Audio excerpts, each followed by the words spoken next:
and Silas bound in jail, had no money for to go to their beds.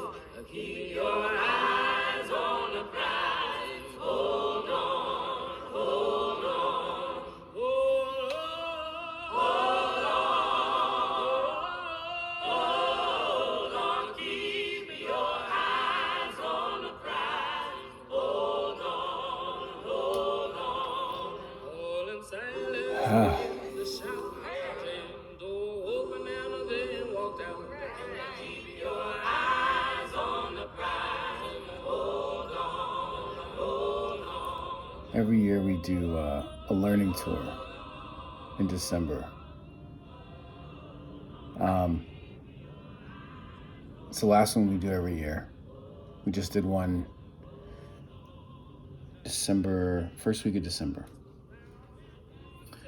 And we do it after election to refocus and to recharge. And it was interesting coming out of this year's election, because it was tough to remember why we were doing it. A lot of our donors tend to go, and the Institute runs it. It's a very interesting shift that happens at CP, where very heavy on door knocking up into November, and led by fieldwork department, and then the education kind of shifts and takes over. So there's this interesting changing of the seasons that happens right then. After the trip, though, no, during the trip, one of the coolest things happened, and that was that slowly I and other staff members remembered that one of the key reasons why we go is to recharge and learn how they recharged and how they stayed in the fight and how they focused on the goal in spite of all the headwinds, all the losses. Keep Your Eyes on the Prize is one of the songs that they sing. And it comes from the tradition of the Black church.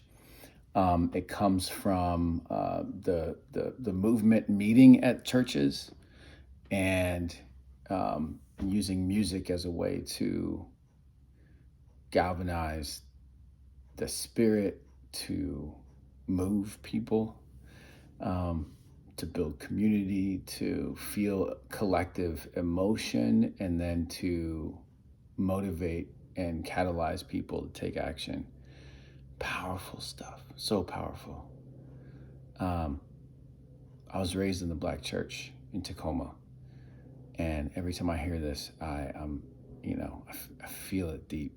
I feel it deep. In Selma, there's a church. There's a Shiloh Baptist church in Selma.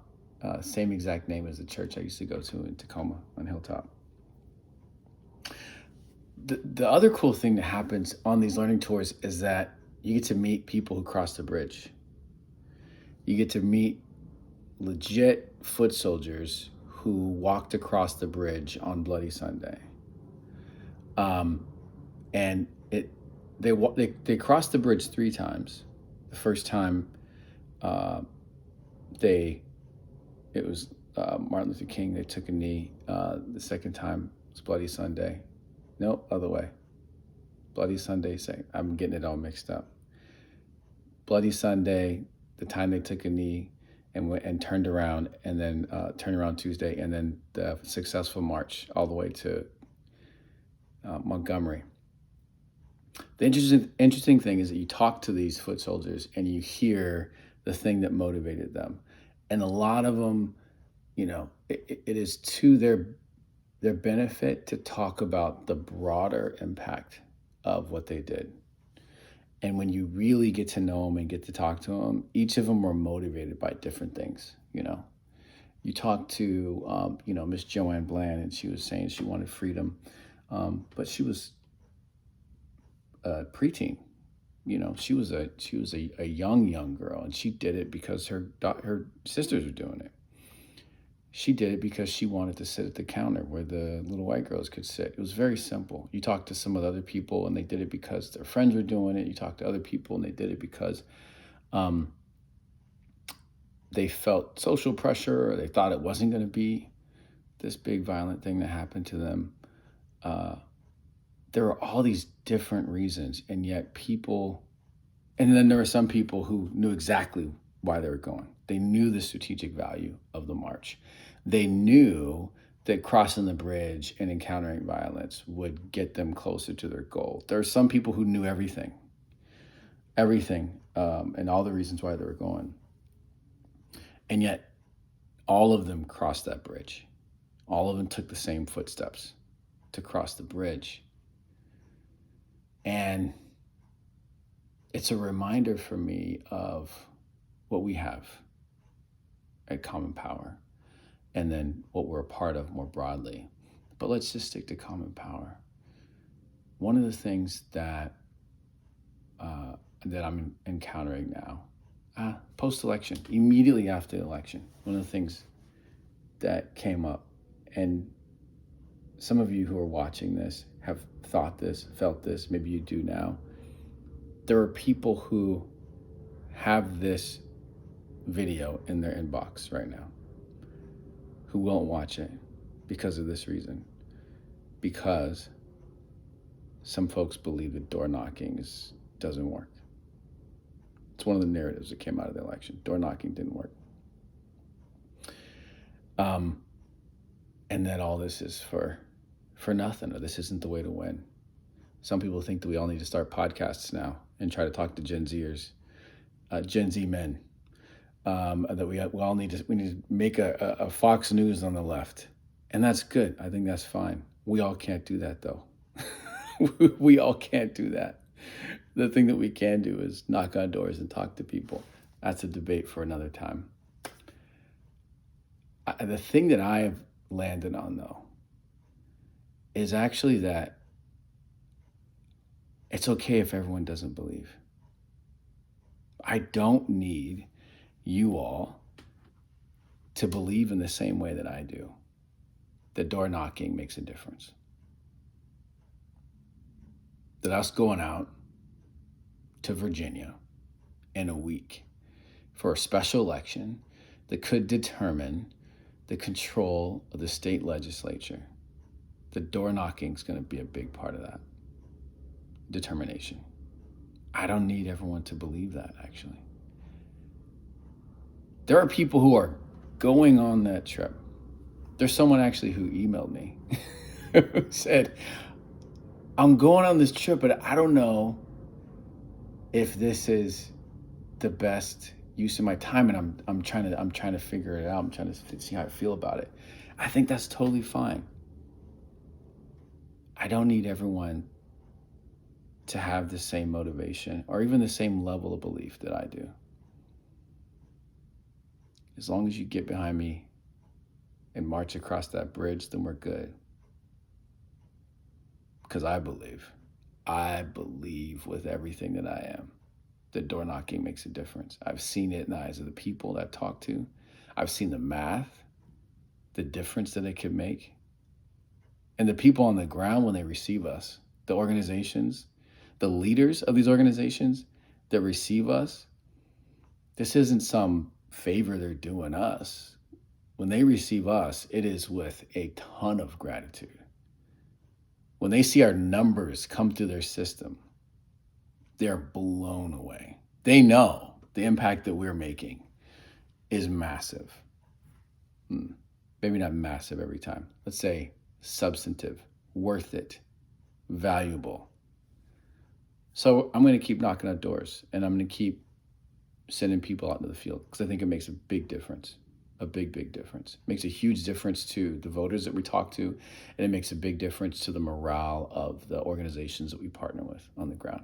New Virginia Majority right now, as soon as they found out that we were thinking about going, they immediately sent us a bunch of messages getting us on board. There's somebody who's on staff with them right now who is a huge part of their operations. And the only reason why she has a job right now is because a bunch of people from Seattle flew down to Virginia in 2019 out of the blue.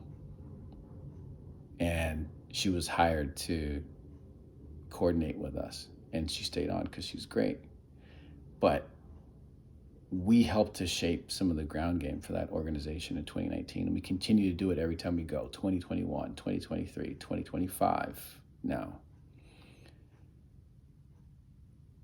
So that's one message. The other part is, I forgot to say, this is part of the reason why you're getting a second video right now. I totally forgot to talk about the fact that we are going to Virginia for a special election next week.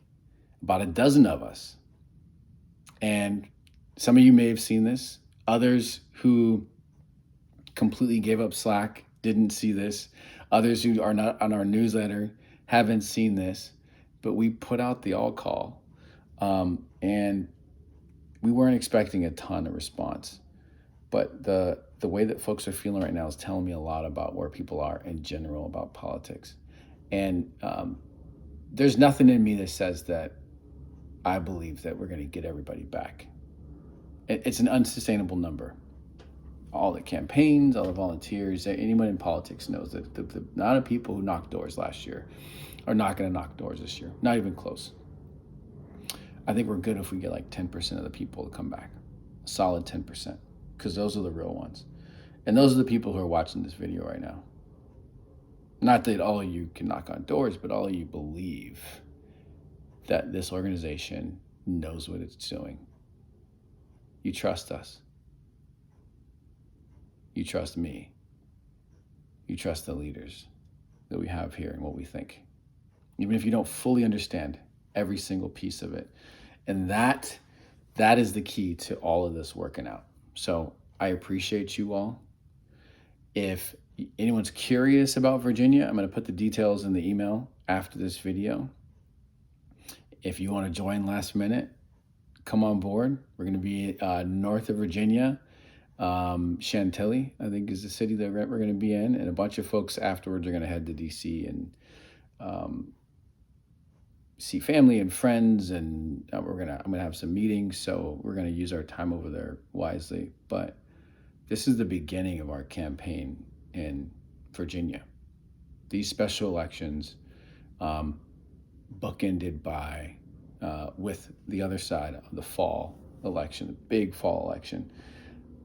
That's what this year's focus is going to be largely. A ton of other elections in between. Wisconsin in March is coming up soon. Supreme Court race in Wisconsin, another Supreme Court race in Pennsylvania, and then special elections everywhere, just like this one. Stay close. You're going to hear from me on this channel.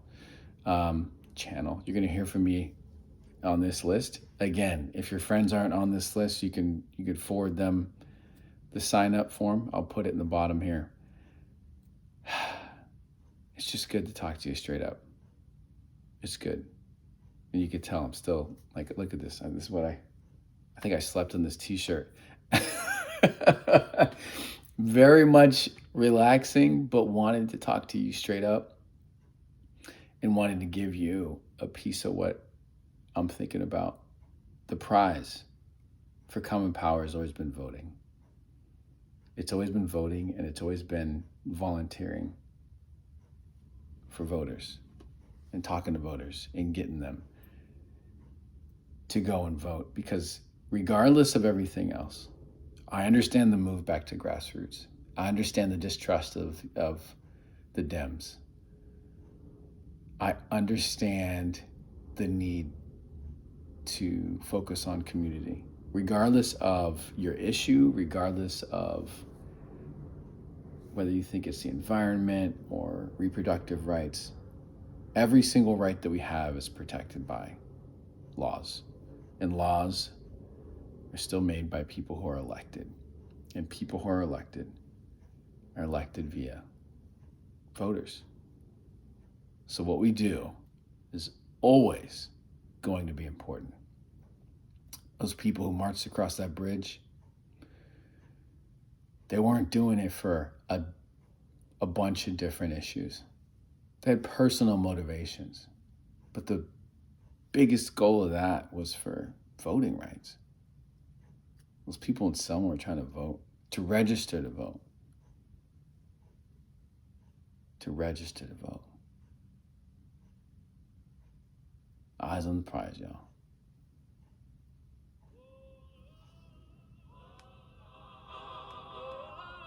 Hold on, keep your eyes on the prize. Hold on, hold on. Paul and Silas begin to shout. James door open and they walked out. Keep your eyes